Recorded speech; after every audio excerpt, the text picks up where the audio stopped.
Assalamualaikum warahmatullahi wabarakatuh. Alhamdulillah nahmaduhu wa nasta'inuhu wa nastaghfiruh wa na'udzu billahi min shururi anfusina wa min sayyiati a'malina may yahdihillahu fala mudilla lahu wa may yudlil fala hadiya lahu. Asyhadu an la ilaha illallah wa asyhadu anna Muhammadar Rasulullah. Allahumma shalli ala Muhammad wa ala ali Muhammad kama shallaita ala Ibrahim wa ala ali Ibrahim innaka Hamidum Majid. Allahumma barik ala Muhammad wa ala ali Muhammad kama barakta ala Ibrahim wa ala ali Ibrahim innaka Hamidum Majid.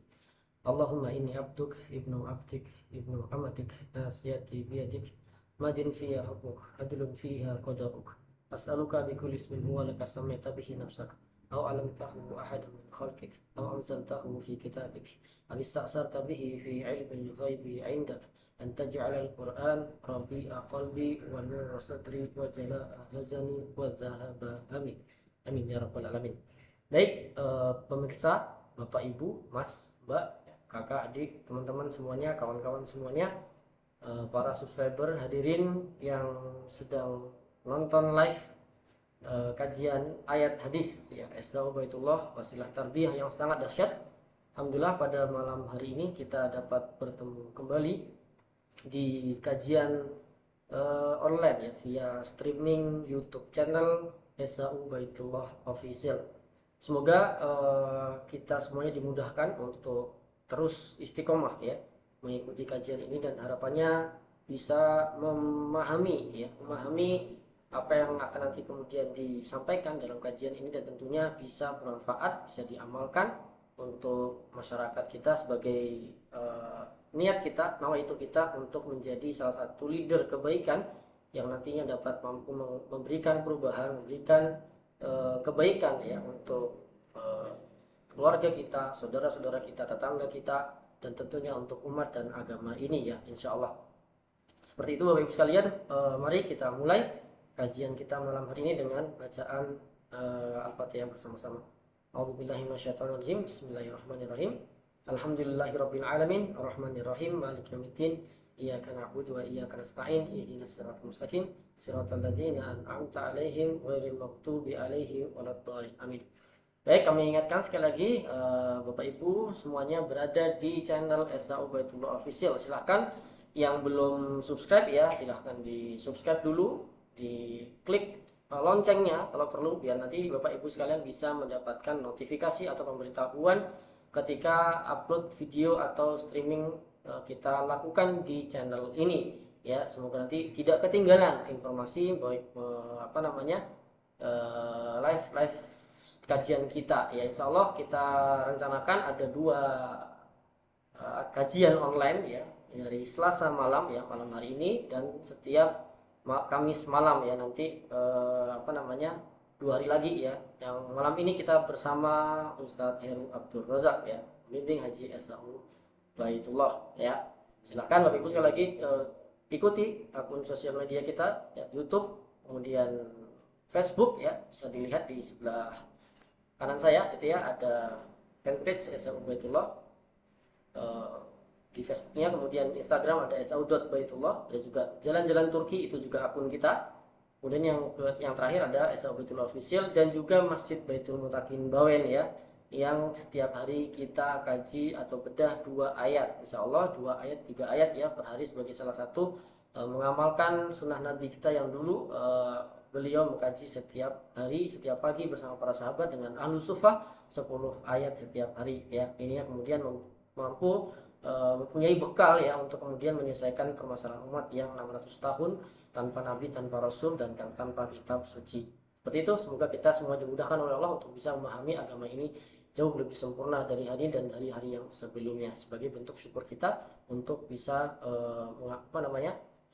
syukur kita kepada Allah Subhanahu wa taala. Baik, untuk malamnya kita sudah tersambung dengan Ustadz Heri. Oh ya, sebelum saya sampaikan lagi bahwa untuk malam ini kita mohon maaf tidak memfasilitasi untuk chat, untuk menjawab pertanyaan via chat ya. Nanti insya Allah kalau Bapak Ibu ada pertanyaan silahkan dituliskan saja di kolom chat pertanyaannya, nanti akan kita jawab di minggu depan ya, insya Allah seperti itu. Dan kita nanti di awal akan menjawab dulu pertanyaan yang minggu kemarin ya, yang disampaikan oleh Pak Waluyo, yang nanti apa namanya, karena kemarin pertanyaannya sudah di akhir jadi belum sempat kita jawab. Nanti Ustadz Heru akan mengawalinya dengan menjawab pertanyaan itu ya, karena masih ada hubungannya dengan tema ya. Karena nanti tema malam ini agak berbeda ya, maksudnya menyambung begitu, jadi nanti disampaikan dijawab di awal begitu. Oke, insya Allah seperti itu Bapak Ibu. Kita coba sambung dengan beliau ya. Assalamualaikum Ustadz.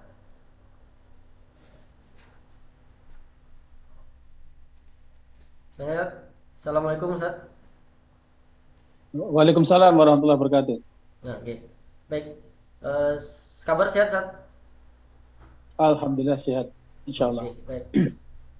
Semoga Ustadz Heru selalu diberikan kesehatan dan tetap semangat ya untuk bisa memberikan pencerahan ya, menjelaskan nanti ayat hadis yang berkaitan dengan tema kita malam hari ini ya, masih seputar rukun Islam, dua kalimat syahadat ya. Insya Allah materinya nanti penutup kenabian ya Ustadz ya.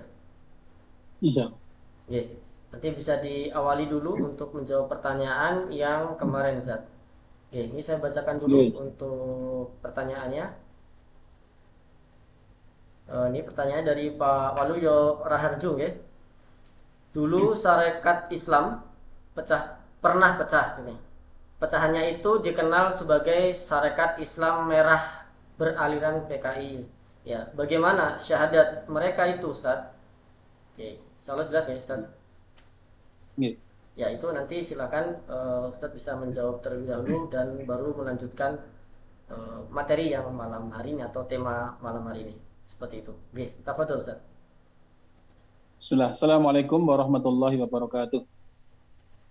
A'udzu billahi Waalaikumsalam. minasyaitonir rajim. Bismillahirrahmanirrahim. Innal hamdalillah nahmaduhu wa nasta'inuhu wa nastaghfiruh wa na'udzu billahi min syururi anfusina wa min sayyiati a'malina. May yahdihillahu fala mudhillalah wa may yudlil fala hadiyalah.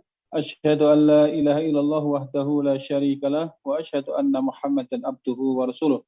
Allahumma salli wa sallim wa barik ala nabiyyina wa uswatina wa qudwatina Muhammadin sallallahu alaihi wasallam wa ala alihi wa ashabihi wa azwajihi wa dzurriyyatihi wa man tabi'ahu bi ihsan yaumil.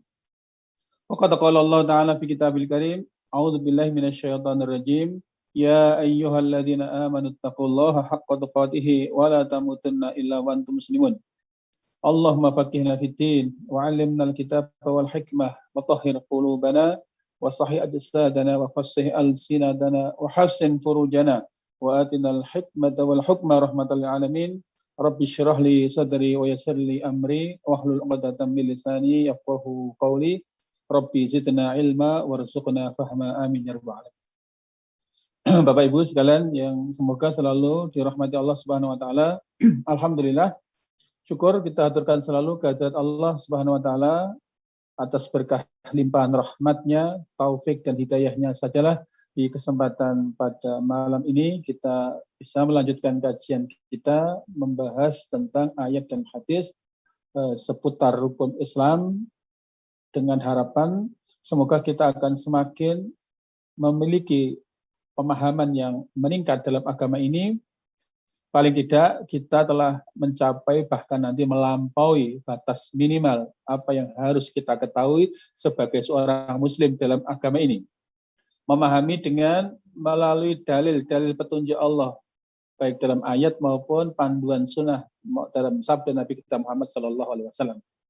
Dan alhamdulillah pada kesempatan malam ini tema pembahasan kajian kita sampai kepada rukun Islam yang pertama, yaitu dua kalimat syahadat yang di kesempatan pertemuan yang lalu kita telah membahas subtema yaitu tentang kedudukan syahadat dalam agama Islam yang ia akan menjadi pintu masuk untuk seorang yang tadi dari kekufuran dan kesyirikannya ketika kemudian mengungkapkan persaksian atau pengakuan tentang dua kalimat syahadat yaitu la ilaha illallah Muhammadur Rasulullah, maka jadilah dia sebagai seorang muslim. Dan dengan itu tercapailah kokohnya ikatan keislaman seseorang di dunia dan kemudian berdampak terselamatkannya dia dari api neraka di akhirat, atau setidaknya terselamatkan dari kekal dalam api neraka. Sehingga ketika syahadat yang diungkapkan, persaksian yang dilakukan dengan berdasarkan keilmuan, pemahaman yang benar, kemudian dengan penuh keyakinan tanpa keraguan, dan juga disempurnakan dengan kejujuran untuk melaksanakan segala konsekuensinya, maka dengan itu seorang telah berada dalam agama Islam. Hanya saja dalam kaidah Islam ini pun ketika ada ikatan yang terbangun karena syahadat, maka juga butuh diwaspadai bahwa ikatan dalam agama ini bisa putus, atau bahkan keislaman seorang itu bisa rusak karena dia melakukan sesuatu yang bertentangan dengan konsekuensi dari syahadat itu. Nah, terkait dengan pertanyaan tadi, bahwa kita mungkin paham bahwa satu di antara organisasi ada yang kemudian menjadikan Islam sebagai asasnya. Barangkali ia menjadi sarana atau wasilah untuk memperjuangkan nilai keislaman. Yang tadi disebutkan tentang Serikat Islam yang kemudian berkembang dengan Serikat Dagang Islam, yang tentu ada alasan kuat kenapa dibentuk itu, diantaranya adalah dalam rangka untuk mewadahi perjuangan orang pribumi dan umat Islam dalam rangka nantinya mencapai kemerdekaannya. Hanya kemudian yang butuh difahami bahwa siapapun, dimanapun dia berada, bahkan di organisasi apapun, maka yang menjadi tolak ukur tentang status keislaman itu bukan secara kelembagaannya, tapi secara personal, karena Islam nanti adalah sesuatu akad yang itu mengikat perorangan. Dimanapun dia berada, seperti apapun fungsi dia sebagai pribadi kah, atau sebagai bagian dari komunitas, maka akan juga dilihat apakah ketika orang tersebut telah menyatakan keislaman melalui syahadatnya atau menunaikan konsekuensi dari syahadat itu, di tengah perjalanan apakah dia melakukan perkara-perkara yang itu menjadi sebab pembatalan syahadat atau keislamannya, maka ketika itu terjadi, maka status syahadatnya itu bisa batal. Artinya kalau kita bahasakan syahadat itu adalah pengakuan, kesaksian, maka ada perbuatan tertentu yang itu kemudian berkonsekuensi keingkaran atau lawan katanya. Kalau dengan syahadat orang itu terikat dalam Islam, maka dengan melakukan perkara keingkaran yang itu nanti diistilahkan sebagai nawaqidul syahadah, perkara yang bisa membatalkan syahadat, maka dengan didapatkannya kondisi bahwa orang tersebut melakukan perkara yang itu menjadi pembatal keislaman, maka status syahadatnya adalah telah rusak, hingga kemudian status keislamannya telah gugur. Nah, maka untuk memahami, ada petunjuk ulama sampai mereka merumuskan tentang perkara-perkara yang itu membatalkan syahadat, membatalkan tauhid, yang berdampak keluarnya seseorang dari Islam. Di antaranya para ulama merumuskan bahwa di antara faktor-faktor pembatal keislaman, faktor-faktor pembatal syahadat itu mereka kelompokkan dalam 3 kelompok besar. Yang itu butuh diwaspadai oleh seorang muslim. Jadi tidaklah harusnya orang merasa aman dengan dia telah bersyahadat, tapi dia pun juga merawat, menjaga diri dari kemungkinan-kemungkinan rusaknya syahadat itu yang berdampak dia telah keluar dari agama Islam. Bisa saja orang hakikatnya telah keluar dari agama Islam, tapi tidak menyadarinya. Maka para ulama mengelompokkan faktor terbesar pembatal kesyahadatan itu pada 3 kelompok besar. Di antaranya adalah ketika mereka melakukan syirik akbar. Ini maka kalau kemudian kita lihat bahwa ideologi komunis itu adalah ideologi yang tidak mengakui adanya Tuhan barangkali di situ. Nah, itu diantaranya sudah kufur. Maka faktor yang kedua adalah kelompok besar pembatal syahadat adalah al-kufrul akbar, jadi kufur akbar. Jadi kufur yang akbar. Jadi kekufuran yang akbar itu berarti lawan kata dari syahadat. Kalau syahadat itu adalah mengakui tentang adanya Allah, bukan hanya adanya Allah, bahwa Allah Maha Esa, maka ketika ideologi komunis tadi dikatakan tidak mengakui adanya ketuhanan, maka ini tergolong sebentuk kufur besar. Kalau orang kemudian ada dalam satu komunitas di mana komunitas itu mempunyai keyakinan seperti itu dan dia juga masuk dalam anggotanya dan juga memiliki pemahaman yang sama, maka otomatis orang tersebut sudah tergolong orang yang melakukan kufur akbar. Sehingga dengan itu dia sudah keluar dari agama Islam. Kemudian kelompok besar yang ketiga yang itu menjadi sebab pembatal keislaman adalah anifakul i'tiqad. Jadi nifak secara keyakinan. Mungkin secara lahiriah dia kelihatan menjalankan syariat, tapi secara batiniah dia menolak atau menentang ajaran itu. Maka di sana akan ada penjelasan yang mungkin lebih rinci poin-poin yang diturunkan para ulama dari 3 kelompok besar itu. Di antaranya nawaqidul syahadat, apa yang termasuk perkara yang itu merusak atau membatalkan syahadat adalah di antaranya sebagaimana yang disebutkan. Yang pertama, itu yang butuh difahami oleh seorang muslim, minimal dia harus tahu bagaimana ketika dia mungkin melalui perjuangan yang tidak ringan untuk masuk Islam, maka dia pun juga punya kewajiban merawat agar Islam itu tidak rusak dengan menjaga diri dari batalnya syahadat itu. Di antaranya perkara yang digolongkan itu membatalkan syahadat, ada di antaranya yang pertama adalah al-jahlu bi ma'na syahadat. Jadi bodoh atau tidak tahu tentang makna syahadat. Maka ketika dia mengucapkan syahadat, sementara dia tidak paham tentang apa maksudnya syahadat itu dan kemudian apa konsekuensi dibaliknya, maka ia tidak bermanfaat. Kalau syahadat yang diungkapkan, bagaimana mungkin orang mengakui sesuatu, tapi sesuatu itu dia tidak paham. Maka ketika itu dilakukan dengan bila fahmin wala ma'rifatin, tanpa adanya pemahaman dan pengetahuan tentangnya, maka syahadatnya itu batal. Maka harus paham untuk mengucapkan syahadat butuh pemahaman karena nanti akan ada konsekuensi di balik kalimat yang diucapkan itu. Kemudian yang menjadi pembatal keislaman tadi adalah asyakku, yaitu ragu-ragu. Sementara di antara penjelasan di awal bahwa rukun syahadat tadi selain dia ilmun, mengetahui, kemudian yang kedua yakinun, yakin, mantap tanpa keraguan. Nah, sebaliknya dengan orang itu meragukan tentang syahadat itu, seakan-akan apa iya ya Allah itu ada, apa iya ya Allah itu Tuhan yang sadar, seterusnya orang itu meragu terhadap konsekuensi dari syahadat tadi, maka itu pun juga menjadi pembatal. Nah, kemudian yang ketiga adalah asyirku billah, syirik kepada Allah Subhanahu wa taala, menyekutukan Allah. Bisa saja dalam konteksnya mungkin dia masih beribadah kepada Allah, tapi bersamaan itu pula dia juga beribadah kepada selain Allah.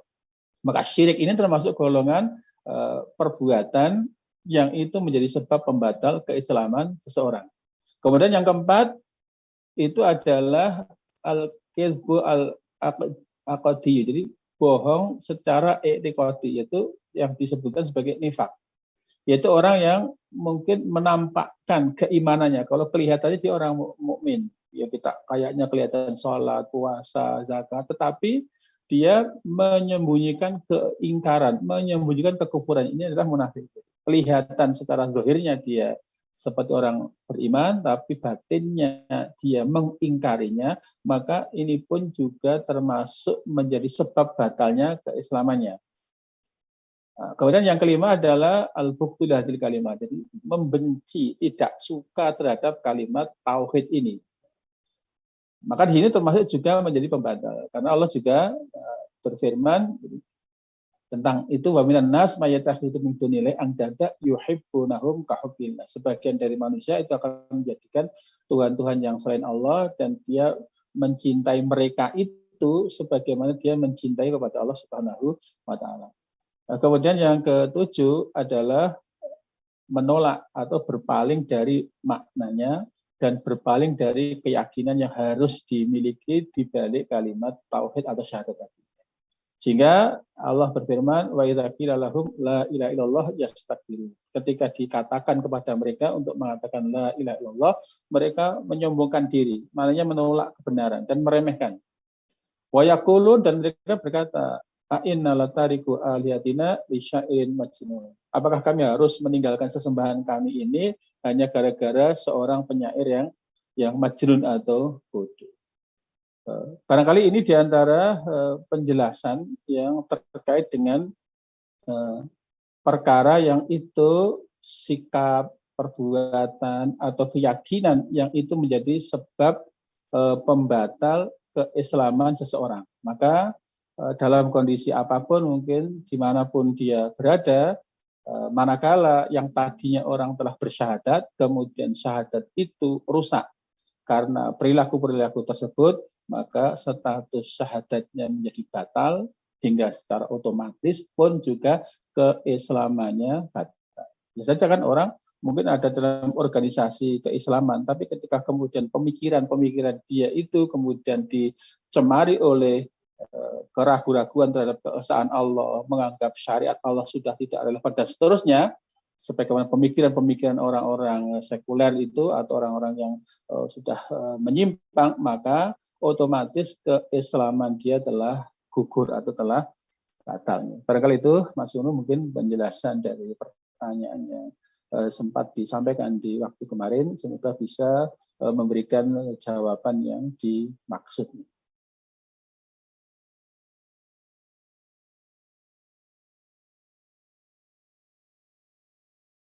Ya, kemudian ketika kita selesai di materi pembahasan kemarin, maka pada kesempatan malam ini kita akan masuk di pembahasan yang baru dalam materi rukun Islam, yang pada kesempatan malam lalu kita masih membahas tentang dua kalimat syahadat, yang pada kesempatan malam ini kita akan masuk di subtema yang kedua, yaitu khatmun nubuwah, bahwa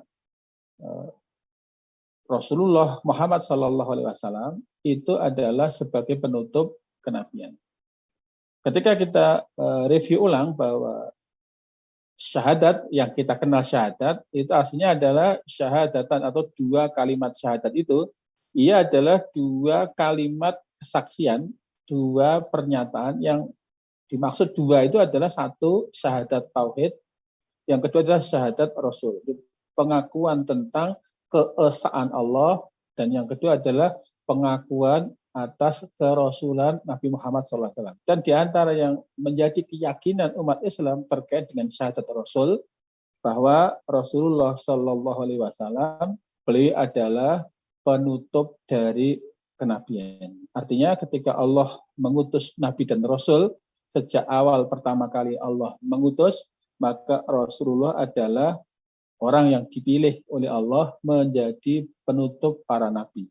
Hingga kemudian berkonsekuensi agama yang dibawa beliaulah adalah agama terakhir yang diberlakukan kepada seluruh umat manusia, hingga kemudian secara otomatis mengganti atau menasah ajaran yang telah lalu. Maka untuk itu di kesempatan malam ini kita akan membahas satu tema yang ada dalam kitab Ma Laysul Muslimat Jahluhu, yaitu pada tema bahwa Rasulullah adalah penutup para nabi. Bapak Ibu sekalian, saudara-saudara kaum muslimin yang selalu dirahmati Allah Subhanahu wa taala, pada kesempatan pembahasan kali ini penulis menjelaskan tentang urgensi keyakinan terhadap kerasulan Nabi kita Muhammad SAW. Beliau menulis satu matan, satu statement yang memandu kita untuk kemudian kita mengukur sejauh mana pada saat ini kualitas pemahaman kita, keyakinan kita kepada agama ini terkait dengan syahadat. Beliau menyampaikan, wa nashhadu, dan kami bersaksi, kami mengakui bahwa anna Muhammadan sallallahu alaihi wasallam, bahwa sesungguhnya Nabi Muhammad sallallahu alaihi wasallam itu adalah khatamun nabiyyin. Beliau adalah penutup para nabi. Artinya sudah tidak ada lagi nabi setelah beliau. Bahkan setelah wafat beliau pun Allah tidak lagi mengutus para nabi. Sehingga beliau adalah nabi terakhir. Fakulu man qala, dan siapa saja setiap orang yang mengatakan bahwa binabiyin tentang adanya seorang nabi ba'dahu setelahnya, barang siapa yang kemudian mengatakan ada nabi lagi setelah beliau, maka status orang yang mengatakan, mungkin dia nggak paham secara detail, tapi dia mengatakan bahwa setelah Nabi Muhammad masih ada nabi lagi, maka orang seperti itu dengan ucapannya tadi fahuwa murtadun anil Islam, maka berarti dia telah murtad, telah keluar dari Islam. Artinya yang tadinya orang itu Islam, tapi dia membuat pernyataan atau menyatakan atau bersaksi bahwa ada nabi lagi setelah beliau, maka dengan itu orang itu sudah dianggap murtad atau keluar dari agama Islam. Mengapa sampai seperti itu konsekuensinya? Nah, karena dzalika litakdzibihi, karena tidak lain itu karena dia telah mendustakan. Karena syahadat itu poin pentingnya adalah membenarkan, tasdik, membenarkan. Sehingga ketika kemudian itu berlawanan, yaitu takdzib, mendustakan, mengingkari, maka syahadatnya itu batal. Maka dengan orang mengatakan bahwa ada nabi lagi setelah Nabi Muhammad, berarti dia telah mendustakan. Bimastafadha fi sharihil Qur'anil Karim. Mendustakan terhadap apa yang telah ditegaskan secara jelas oleh Al-Quran Karim wa sahihi sunnatil mutahharah, dan juga telah diterangkan oleh sunnah-sunnah Nabi yang disucikan dari campur tangan manusia. Karena apa? Karena kenyataannya bahwa min kaunihi khatamin nabi. Karena memang keadaan beliau bahwa Rasulullah adalah penutup para nabi. Sehingga dengan orang memiliki keyakinan, mungkin dia masih ibadah selayaknya orang Islam, tapi secara keyakinan, etikotnya, atau secara verbalnya dia menyatakan ada nabi lagi setelah Nabi Muhammad, maka dengan itu dia telah dianggap murtad karena mendustakan atau tidak mempercayai terhadap apa yang telah dijelaskan Allah melalui Al-Quran dan juga telah disabdakan Nabi melalui sabdanya bahwa beliau adalah benar-benar penutup para nabi. Nah, hal yang demikian itu dilandasi dengan firman-Nya Allah Subhanahu wa taala. Allah berfirman, "Maka Muhammadun aba ahadin min rijalikum walakin Rasulullah wa khataman nabiyyin." Dan Muhammad itu tidaklah sekali-kali bukanlah bapak dari seorang laki-laki di antara kalian, tetapi dia adalah Rasul Allah, utusan Allah dan penutup nabi-nabi. Artinya beliau seorang yang diutus oleh Allah dan beliau adalah utusan yang terakhir. Sekiranya Allah mengutus sebelumnya ada 124.000, maka angka yang ke 124.000 itu adalah Rasulullah Muhammad SAW, dan setelah itu tidak ada nabi lagi. Sehingga seakan-akan sudah tidak ada formasi pengangkatan nabi baru. Dengan beliau wafat, bukan berarti beliau pensiun kemudian mengangkat nabi baru selayaknya mungkin pegawai itu ketika sudah pensiun dengan wafat, enggak. Maka beliau adalah nabi yang terakhir. Seandainya diurut nomor urutnya, mungkin nabi pertama itu Nabi Adam atau Rasul pertama Nabi Nuh, maka angka yang ke 124.000 itu adalah diduduki oleh Rasulullah Muhammad SAW. Sehingga setelah itu tidak ada nabi lagi. Ya, sehingga siapa yang masih meyakini ada nabi setelah beliau, berarti dia telah kufur atau telah murtad, keluar dari agama Islam. Di situ pula juga Rasulullah dalam hadis yang sahihnya pun juga menjelaskan tentang itu. Beliau bersabda, "Masali, perumpamaanku, wa masalul anbiya, dan perumpamaan para nabi min qabli sebelumku adalah itu kama sali rajulin, itu seperti perumpamaan seseorang bana bunyanan yang membangun suatu bangunan, fa ahsanahu, kemudian dia memperbagus bangunannya, wa ajmalahu, dan memperindah, mempercantik bangunannya. Hanya saja sayangnya illa mau di'alabina, kecuali hanya satu bagian yang seukuran batu bata yang tidak dibangun, yang tidak dipasang. Sehingga seakan rumah atau bangunan yang bagus, indah, itu nggak sempurna. Karena masih ada bagian yang kurang. Jadi seakan gambarnya seperti itu. Jadi kedudukan Nabi dibanding Nabi yang lain, itu seumpama orang yang membangun bangunan yang diperindah, diperbagus, cuma itu rumahnya nggak semua masih bolong, karena ada satu bata yang belum dipasang. Maka beliau mengatakan, ya, di situ ada satu tempat seukuran batu bata min zawiyatin min zawayahu, di satu sisi di antara sisi-sisi bangunan itu. Maka kemudian orang-orang yang lewat melihat bangunan itu berkomentar, faja'alan nasu yatufuna bihi. Maka orang-orang pun memulai mengelilingi, memutari bangunan itu untuk mengamati keindahan bangunan. Wa ya'jabuna lahu, dan mereka kagum akan keindahan bangunan itu. Hanya saja mereka komentarnya wa yaquluna, dan mereka berkata hala wudi'at hadhil labina. Kenapa bata ini belum terpasang? Artinya kok bangunan seindah itu sayangnya masih ada bolongnya karena ada satu batu bata yang belum dipasang. Maka beliau Rasulullah berkomentar, qala fa'anal labinatu. Maka sayalah batu bata itu. Sehingga beliau mengumpamakan keberadaan beliau adalah menutup para nabi, dan beliau adalah penyempurna risalah ini. Sehingga ketika itu sudah diangkat, seakan bangunan tadi yang bolong sudah tutup, maka selesai sudah dan sempurnalah bangunan agama Islam.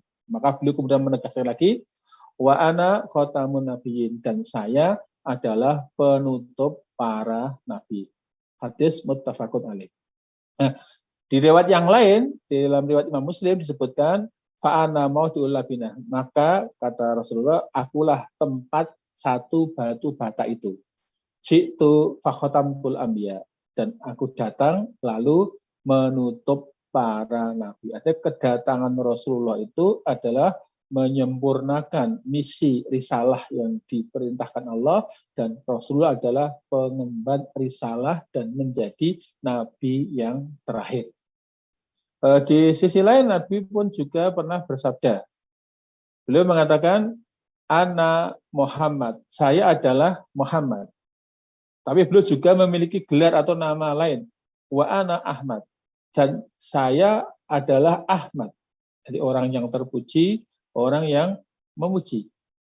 Wa ana al-mahi, dan saya adalah al-mahi, yang namanya yang menghapus. Alladzi yamhullahu bi al-kufra, yaitu denganku Allah menghapus kekufuran. Artinya dengan diutusnya Rasulullah, maka misi beliau adalah menghapus kekufuran.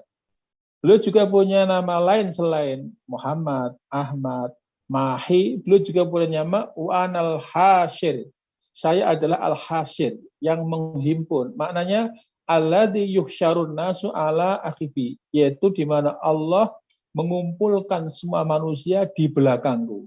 Karena nanti pada kenyataannya manusia ketika hari kiamat nanti bingung dan ingin mencari pertolongan menghadap kepada nabi mereka nggak sanggup, dan pada akhirnya nabilah yang kemudian diberi hak untuk memberikan syafaat.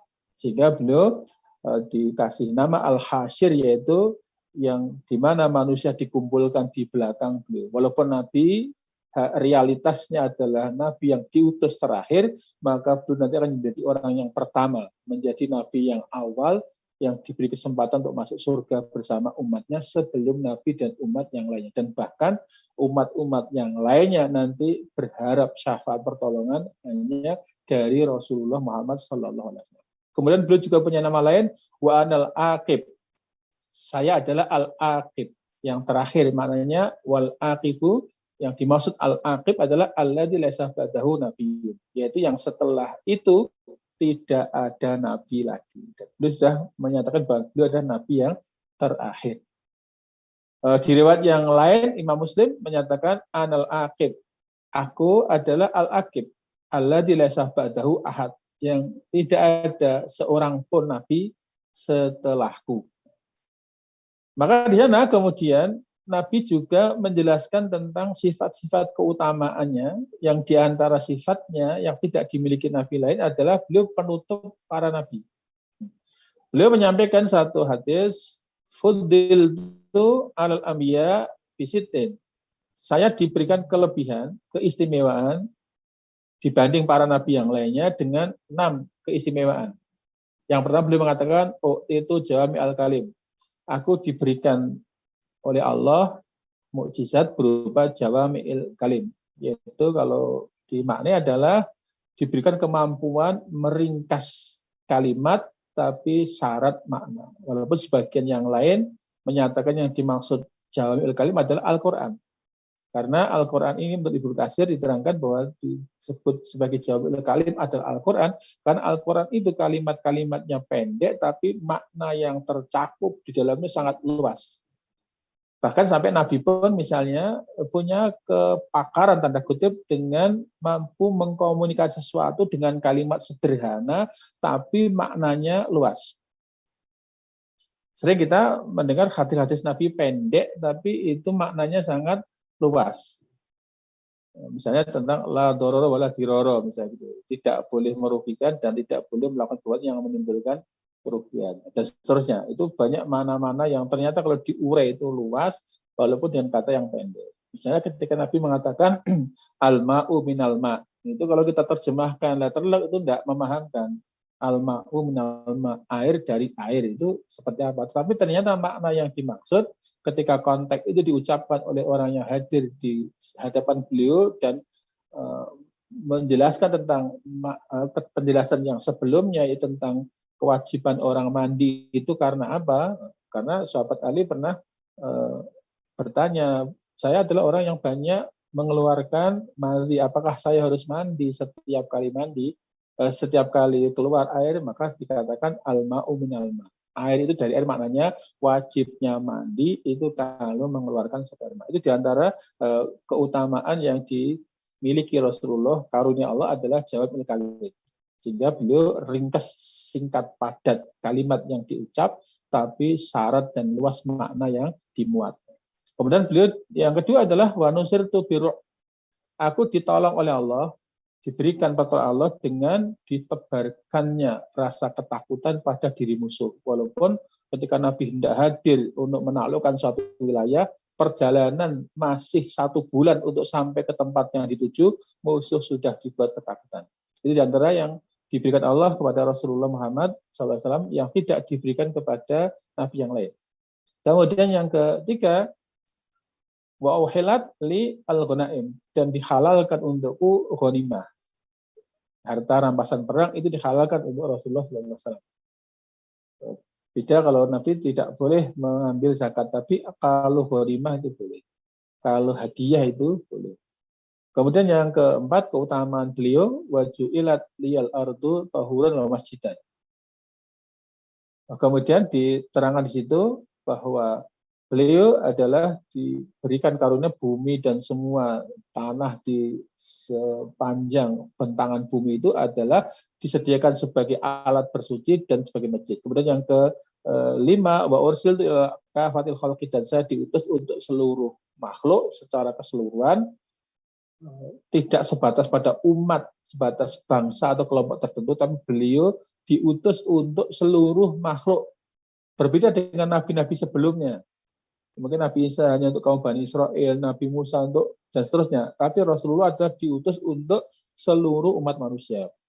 Sedangkan keutamaan beliau yang terakhir adalah wa khutima bi an-nabiyyun, dan denganku kenabian ditutup. Artinya beliau menjadi penutup para nabi, sehingga sudah tidak ada peluang untuk adanya nabi setelahnya. Sehingga satu kedustaan ketika kemudian ada yang menyatakan atau bahkan ngaku-ngaku menjadi nabi baru sepeninggal Rasulullah Muhammad Sallallahu Alaihi Wasallam. Kemudian juga Imam Bukhari meriwayatkan dalam kitab sahihnya dikatakan anna Rasulullah Sallallahu Alaihi Wasallam kharaja ila Tabuk. Suatu ketika Rasulullah pernah keluar pergi ke Tabuk. Kemudian ketika beliau meninggalkan Madinah, maka beliau menunjuk wakil. Wastakhlafa Aliyan. Kemudian beliau menugaskan sahabat Ali untuk menjadi khalifah, maknanya menjadi pengganti ketika beliau pergi untuk satu misi perintah Allah. Nah, maka kemudian sahabat Ali ketika menerima amanah itu kemudian mempertanyakan, Atukhallifuni fis sibyan wan nisa. Wahai Rasulullah, apakah engkau meninggalkan aku untuk kemudian mengurusi bersama anak-anak dan para wanita? Maknanya, apakah saya diajak serta? Apakah engkau meninggalkan aku, maknanya tidak ikut bersama panjenengan untuk melakukan perang Tabuk atau satu urusan di Tabuk gitu, sementara beliau ditinggal untuk mengurusi anak-anak dan kaum wanita. Karena sebagian besar kaum laki-laki pergi ketika itu. Maka ketika sahabat Ali mempertanyakan itu, beliau menjawab, qala. Beliau bersabda, ala tardo. Tidakkah engkau itu? Apakah kamu tidak suka antakuna minni jika engkau statusmu terhadap diriku itu seakan bimang zilati Harun, sebagaimana kedudukan Nabi Harun min Musa dibandingkan Nabi Musa. Ya, dulu ketika Nabi Musa diperintah untuk menunaikan mikotnya Allah dalam waktu sekian hari itu, maka kemudian Nabi Musa meninggalkan umatnya hingga untuk mengurus umat itu beliau mempercayakan kepada Nabi Harun. Maka ketika Nabi menjelaskan alasannya meminta Ali untuk menggantikan peran beliau sementara waktu, maka ditanyakan, apakah engkau meninggalkan kami bersama para wanita dan anak-anak? Maka beliau mengatakan, tidakkah kamu suka jika engkau mempunyai kedudukan dariku sebagaimana kedudukan Nabi Harun dari Nabi Musa, yaitu beliau sebagai khalifah, maknanya sebagai pengganti ketika beliau pergi. Hanya saja statusnya hanya sebagai pengganti, bukan sebagai nabi. Karena kalau Nabi Harun itu juga nabi, Nabi Musa juga nabi. Cuma ini yang kemudian salah tafsirkan, oh berarti sepeninggal nabi, nabi berikutnya adalah Ali. Itu memang salah. Karena nabi dikatakan illa annahu laisa nabiun ba'di, hanya saja sayangnya tidak ada nabi lagi setelahku. Artinya sudah menutup potensi adanya nabi baru atau mengakui atau menganggap ada nabi setelah Rasulullah Muhammad SAW, karena pernyataan beliau sendiri bahwa beliau tidak mengatakan illa annahu laisa nabiyun ba'di, hanya saja walaupun kedudukan kamu wahai Ali denganku selayaknya Nabi Harun dengan Nabi Musa, hanya saja statusnya bukan nabi, karena tidak ada nabi lagi yang diangkat setelah Nabi Muhammad SAW. Di riwayat yang lain di ujung itu ada beberapa redaksi yang berbeda. Dikatakan di sana kalau lewat Imam Muslim dikatakan ghair annahu la nabiyya ba'di, hanya saja tidak ada nabi lagi setelah. Di riwayat yang lain dikatakan ghair annahu la nubuwata ba'di, hanya saja tidak ada status atau derajat kenabian, pangkat nabi sepeninggalku, setelahku. Demikian juga Nabi Muhammad SAW pernah juga menggambarkan tentang keadaan Nabi sebelumnya dengan kekhususan beliau. Diterangkan dalam suatu hadis yang panjang, beliau mengatakan, kanat Bani Israel tasuzuhum al-anbiya. Dulu kaum Bani Israel itu selalu dipimpin oleh para nabi, sehingga pemimpin mereka itu nabi, bukan khalifah, bukan umara, tapi pemimpin mereka yang ngurusi urusan mereka, ulul amrinya mereka ada para nabi. Kullama halaka nabiyun, setiap kali seorang nabi yang mengurusi mereka itu wafat, khalafahu nabiyun, maka Allah menggantikan penggantinya tadi ada seorang nabi.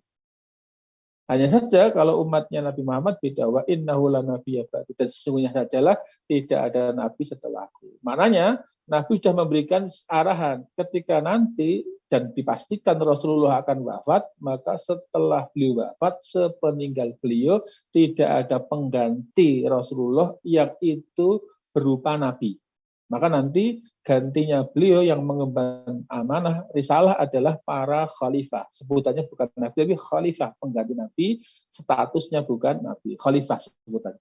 Nah, beliau sudah memberikan sinyal, wasataku khulafa'u taksuru, dan nanti kelak sepeninggal beliau mengatakan akan ada para khalifah setelahku dan jumlahnya banyak. Nah, dulu pada era sahabat Ali itu jadi khalifah, ada berdiri lagi seakan tanda kutip tandingan khalifah yang lain, yaitu Muawiyah atau yang kemudian di waktu berikutnya seperti itu. Ya, yang tidak boleh seperti itu. Ketika sudah ada pengganti perkenabian di satu wilayah yang itu sudah ada, maka tidak ada lagi yang lain. Nah, maka ketika dijumpai adanya muncul yang mendeklarasikan khalifah baru sementara sudah ada khalifah, maka para sahabat meminta petunjuk pertimbangan sekiranya Nabi nanti wafat dan bagaimana ketika nanti memberikan solusi atau antisipasi terhadap potensi munculnya banyak-banyak pemimpin. Lalu para sahabat berkata, "Fama ta'muruna." Lalu apa yang engkau perintahkan kepada kami, ya Rasulullah, ketika nanti muncul pengganti engkau khalifah yang banyak. Maka beliau mengatakan, qala fu, penuhilah, tunaikanlah bibaiatil awal, yaitu dengan berbaiat kepada khalifah yang pertama.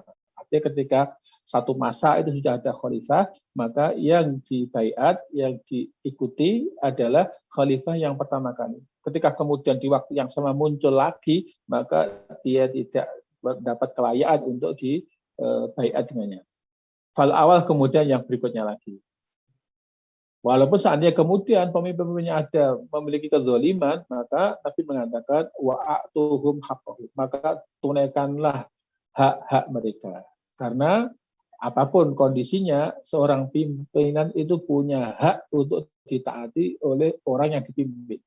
Adapun nanti ketika dia tidak menunaikan hak-hak kita, maka urusan dia kepada Allah karena tidak menunaikan hak yang harus ditunaikan sebagai pemimpin.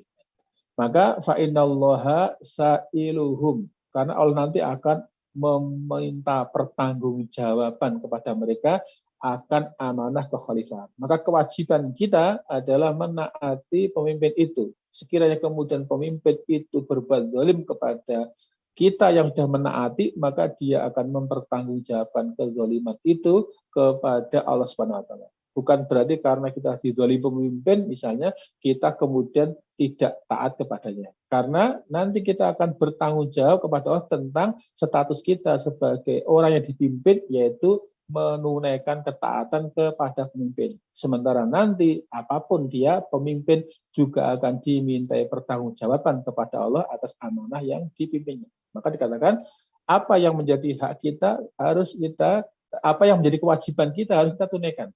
Sementara ketika hak kita tidak dipenuhi, maka yang menghalangi hak kita nanti dia akan berurusan dengan Allah Subhanahu wa taala. Karena dipastikan fa innallaha sa'iluhum ammastar'ahum. Maka Allah nanti akan menanyakan, memintai pertanggungjawaban terhadap amanah yang telah diberikan kepada mereka sebagai pemimpin. Nah, maka orang-orang dahulu dan orang-orang yang setelahnya nanti akan memberikan kesaksian bahwa pada saat hari kiamat nanti umat dari zaman awal hingga hari akhir dikumpulkan. Maka semua mereka menyatakan pada akhirnya menyatakan kesaksian bahwa nanti bahwa Rasulullah memang benar-benar nabi yang terakhir. Walaupun umat-umat terdahulu masing-masing punya nabi, masing-masing punya rasul. Orang-orang yang terdahulu nanti dan orang-orang kemudian yang datang setelah mereka, maka mereka semua memberi kesaksian kepada beliau pada saat Allah menghimpun mereka di suatu dataran yang luas di padang mahsyar. Kemudian di antara umat yang dikumpulkan pada hari itu, ada seorang penyeru yang memperdengarkan mereka, dan pandangan mereka dapat melihat suara mereka. Ada yang mengasih pengumuman untuk segera berkumpul. Kemudian mereka, orang-orang yang pada waktu itu berkumpul di tempat itu berbondong-bondong mendatangi para nabi mereka untuk meminta syafaat. Karena pada hari kiamat huru hara hiruk pikuk luar biasa dahsyatnya peristiwa itu, semua orang ingin meminta pertolongan. Maka ada seakan-akan ada yang menyeru pada waktu itu untuk masing-masing umat meminta pertolongan kepada nabinya masing-masing. Nah, ketika pada sampai Nabi Adam misalnya, saya tidak punya kemampuan, saya sendiri punya dosa dengan Allah, silakan cari yang lain. Sampai pada akhirnya ketika para nabi mereka saat didatangi umatnya memohon pertolongan kepada mereka tidak punya kemampuan atau tidak punya kuasa, maka sampailah semua orang datang kepada Nabi Muhammad Shallallahu Alaihi Wasallam, dan kemudian pada akhirnya mereka bersaksi bahwa beliau adalah penutup para nabi dan beliau adalah penutup para rasul. Di antara mereka mengatakan, ya Muhammad, anta Rasulullah, wahai Muhammad, engkau adalah utusan Allah, wa khatimul anbiya, dan juga penutup para nabi. Wa qad ghafarallahu laka ma taqaddama min dzambika wa ma ta'akhkhar. Dan Allah telah mengampuni seluruh dosa engkau yang terdahulu dan yang belakangan. Isfa'lana ila rabbik, mohon perkenan engkau mintakan pertolongan untuk kami, engkau berikan syafaat untuk kami ila rabbik, dari Tuhanmu. Mohon engkau ajukan permohonan pertolongan kepada Tuhanmu untuk kita. Ala taro ila manahnu fihi, tidakkah engkau melihat seperti apa keadaan yang saya alami, yang kami alami, sehingga nanti para umat terdahulu semua pada gilirannya datang kepada Rasulullah menyatakan bahwa Rasulullah adalah nabi yang terakhir dan satu-satunya nabi yang diberi hak oleh Allah untuk memberikan syafaat kepada seluruh umat manusia. Di situ ada gambaran jelas dari nabi kita bahwa beliau adalah penutup dari semua nabi. Sehingga kalaulah kemudian pada hari ini ada yang mengklaim nabi baru, sebagaimana yang dulu kita pernah dengar, yaitu ada klaim aliran Qadianiyah di India itu yang kemudian menobatkan, mendeklarasikan bahwa Mirza Ghulam Ahmad, karena yang diklaim adalah ketika Rasulullah namanya Ahmad, bahkan sampai sinyal dari Nabi Isa, ada nabi ya'ti min ba'di ismuhu Ahmad, nanti akan ada nabi setelahku yaitu Ahmad. Maka dia mengklaim bahwa Ahmad yang dimaksud adalah Mirza Ghulam Ahmad. Padahal Ahmad yang dimaksud adalah nama dari Rasulullah yang belum mengatakan ana Muhammadun, ana Ahmad, ana Mahi, ana Hasyir, ana Aqib. Sehingga ketika kemudian mereka mengklaim karena namanya sama, lah, padahal itu sudah sekian abad setelahnya, maka siapapun yang mengklaim diri sebagai nabi atau bahkan mengikuti atau menyatakan ada nabi lagi setelah Nabi Muhammad, maka status mereka adalah sudah murtad dan keluar dari agama Islam. Dan ini sudah menjadi keputusan ijma umat Islam terkini bahwa para lembaga-lembaga Islam, bahkan organisasi Islam dunia telah membuat fatwa bahwa aliran Qadianiyah yang ada di India dengan pemimpinnya Mirza Ghulam Ahmad adalah dianggap sebagai kelompok yang menyimpang, yang murtad, yang keluar dari agama Islam. Apalagi nabi-nabi baru, misalnya tentang Lia Eden, Ahmad Musadik atau macam-macam, itu sudah suatu kesesatan yang luar biasa karena sudah tidak ada lagi nabi setelah diutusnya Rasulullah dan setelah wafatnya beliau Sallallahu Alaihi Wasallam. Barangkali itu yang bisa kita sampaikan pada kesempatan pada kajian malam ini yang terkait dengan bahwa Nabi Muhammad adalah nabi yang terakhir. Sehingga dengan itu tidak ada lagi nabi yang diutus setelah beliau. Sehingga nanti konsekuensinya ketika beliau adalah nabi terakhir, maka nanti insya Allah akan kita bahas di tema pertemuan berikutnya. Karena Nabi kita punya kekhususan, diantaranya Nabi setelah itu beliau sebutkan bahwa beliau adalah Nabi terakhir, sekaligus bahwa risalah, misi dakwah atau misi kerasulan atau syariat beliau itu berlaku untuk semua umat manusia. Dan bahkan nanti risalah beliau akan menjadi penghapus semua risalah dari agama yang dibawa nabi-nabi sebelum beliau. Insya Allah akan pada saatnya nanti kita akan bahas tentang sambungan dari konsekuensi syahadat Rasul wa anna Muhammad Rasulullah, yaitu adalah bahwa kita bersaksi, kita mengakui tidak ada nabi atau rasul yang diutus Allah kecuali Nabi Muhammad SAW yang beliau menjadi nabi kita dan nabi terakhir dari apa yang pernah diutus oleh Allah dari nabi dan rasul dan penutup risalah, dan tidak ada nabi setelah. Barangkali itu, semoga ada manfaat yang bisa Allah hadirkan untuk kita. Kurang lebihnya mohon maaf. Nanti jika ada pertanyaan mungkin bisa ditulis di chat dan nanti akan kita bahas di waktu yang akan datang. Demikian, semoga manfaat. Aku qouli hadza wa astaghfiru wa lakum innahu huwal ghafurur rahim. Wassalamualaikum warahmatullahi wabarakatuh. Waalaikumsalam warahmatullahi wabarakatuh. Nih, syukran jazakallah pada Ustadz Heru Abdul Razak ya yang telah melanjutkan tadi materinya ya terkait dengan rukun Islam, dua kalimat syahadat ya dengan penutup kenabian ya. Nah, kita tadi sudah dengarkan semuanya. Semoga ini semakin membuat pemahaman kita ya semakin meningkat dan semakin sempurna ya tentunya tentang bagaimana kita perlu berhati-hati ya. Kalau tadi dikatakan oleh beliau di penjelasan di dalam buku itu ya, di buku standar minimal itu pokok-pokok ajaran Islam yang wajib diketahui setiap muslim, bahwa ketika mengakui nabi lain setelah Nabi Muhammad maka murtad gitu ya, dikatakan batal syahadatnya seperti itu. Nah, semoga kita semua dijaga oleh Allah untuk bisa tetap memegang akidah kita ya, syahadat kita, dua kalimat syahadat itu sampai akhir hayat kita nanti insyaallah. Baik, seperti itu Ustaz. Insyaallah terima kasih atas sekali lagi atas penjelasannya, bedahannya, ulasannya ya di ayat dan hadis yang tadi sudah dipaparkan. Semoga ini kita bisa amalkan. Silahkan Bapak Ibu bisa diputar kembali gitu ya rekaman di YouTube ini agar nanti kita bisa melekat gitu ya, terutama mungkin ayat salah satunya ya bisa dibaca dalam sholat ini bisa meningkatkan pemahaman kita dan nanti kita mudah untuk mengamalkan dalam kehidupan sehari-hari insyaallah. Seperti itu. Oke, semoga bermanfaat semuanya. Sekali lagi sebelum kita tutup ya kajian online kita malam hari ini dengan bacaan doa kafaratul majelis. Subhanakallahumma wa bihamdika asyhadu an la ilaha illa anta astaghfiruka wa atubu ilaik.